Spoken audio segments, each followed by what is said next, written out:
সালামু আলাইকুম। আমাদের সেনাপ্রধান জেনারেল ওয়াকারুজ্জামানের গেল 3 থেকে 4 দিন আগে একটা বক্তব্যকে কেন্দ্র করে মোটামুটি বিশ্ব মিডিয়ায়, বিশেষ করে ভারত, পাকিস্তান সহ বিভিন্ন জায়গায় বেশ কিছু প্রতিক্রিয়া হয়েছে। যে তিনি বলছেন যে স্বাধীনতা এবং সার্বভৌমত্ব হুমকির মধ্যে পড়তে পারে। আমি আপনাদেরকে সতর্ক করে দিচ্ছি, পরে বললেন না যে আমি সতর্ক করি নাই।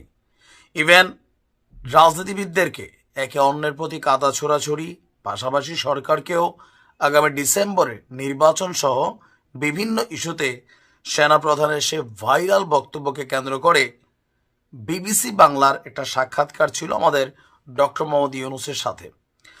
সেখানে সেনাপ্রধানের এই বক্তব্যের বিষয়ে আপনার ডক্টর ইউনূসকে প্রশ্ন করা হয় যে তিনি আসলে কিভাবে নিচ্ছেন সেনাপ্রধানের এই বক্তব্যকে।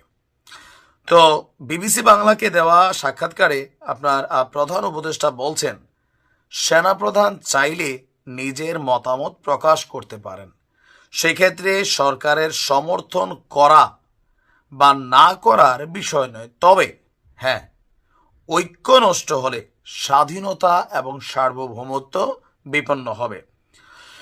আর তার বক্তব্যের মধ্যে ছিল শেখ হাসিনাকে বেসিস করেই তিনি এখানে আবারও কাউন্টার করেছেন যে একটি পলাতক দল এবং তাদের নেতৃত্ব দেশ ছেড়ে পালিয়ে গেছে। দেশ ছেড়ে পালিয়ে গেলেও বাংলাদেশকে তারা এখনো অস্থিতিশীল করতে চায়, আর সেই অস্থিতিশীলতার লক্ষ্যে নানাভাবে তারা সর্বাত্মক আপনার চেষ্টা চালাচ্ছে। সেনাপ্রধানের বক্তব্যের পর ডক্টর মোহাম্মদ ইউনূস বলছেন যে দেশ বিপন্ন হওয়ার আশঙ্কা সবসময়ই ছিল, এখনও আছে এবং ভবিষ্যতেও থাকবে। শেখ হাসিনার পতনের পর বিগত সময়ে রাজধানী সহ দেশের বিভিন্ন অঞ্চলে ডাকাতির ঘটনা বেড়েছে। সরকারের হিসেব অনুযায়ী দেশের ডাকাতির মাত্রা আগের মতোই রয়েছে। চলমান পরিস্থিতি উন্নত করতে কাজ করছে সরকার। মানে ডক্টর ইউনূস বলতে চাচ্ছেন যে দেশে যে ডাকাতি ডুকাতির ঘটনাগুলো আমরা দেখছি, এগুলো ফেসবুকের বরাতে দেখছি, কিন্তু এই ধরনের ঘটনা আসলে স্বাভাবিক সবসময় ছিল। কিন্তু কিছু জায়গা আমার মনে হয় ডক্টর ইউনূস তিনি নিজেকে ফ্লোতে নিয়ে গেছেন। এই যেমন ধরেন মহাসড়কে গাছ ফেলে ডাকাতি, মাঝখানে লম্বা একটা সময় কিন্তু আমরা শুনি নাই, হয়তো এটা কদাচিৎ হতো, বাট ইদানিং সময় হাইওয়ে রোডগুলোতে ডাকাতের একটা মহা উৎসব চলছে। যাত্রী বেশে গাড়ির মধ্যে পিস্তল টিস্তল নিয়ে মহা উৎসব চলছে। এখন চাইলেই কি সরকার এটাকে আসলে থামাইতে পারেন না? এইটা আরেকটা ইস্যু ভাই। যদিও ইউনূস সাহেব বলছেন যে তার সরকার এগুলোর জন্য যারা সংশ্লিষ্ট দায়িত্বশীল আছেন তাদেরকে জবাবদিহিতার মুখোমুখি করেছেন। কথা সত্য, অনেককে তিনি বা তার সরকার স্বরাষ্ট্র উপদেষ্টা বরখাস্ত করার সিদ্ধান্ত দিয়েছেন, আবার অনেকে বদলি করার দিয়েছেন, এরকম ঘটনা ঘটেছে। তিনি আপনার বিবিসিকে বলছেন যে বাংলাদেশের চলমানের সমস্যার বিষয়ে সবার মতন আপনিও অবগত আছেন।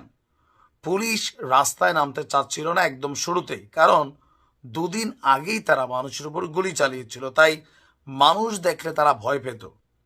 কাজেই তাদের ঠিক করতে আমাদের কয়েক মাস সময় লেগে গেছে। এখন মোটামুটি ঠিক হয়েছে, আবার নিয়ম শৃঙ্খলার দিকে আমরা রওনা হয়েছি।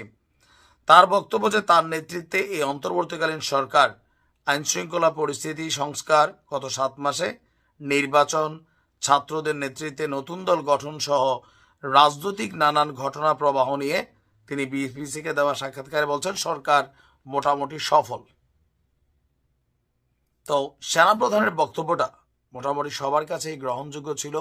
বাংলাদেশের মানুষ অস্থিতিশীলতা পছন্দ করছে না, রাজনৈতিক দলগুলোর কাদা ছোড়াছুড়ি পছন্দ করছে না। সবাই চাচ্ছে একটা সুষ্ঠু নির্বাচনের মাধ্যমে দেশ তার নিজ গন্তব্যে যাক, সবাই শান্তিতে বসবাস করুক। ভালো থাকুন।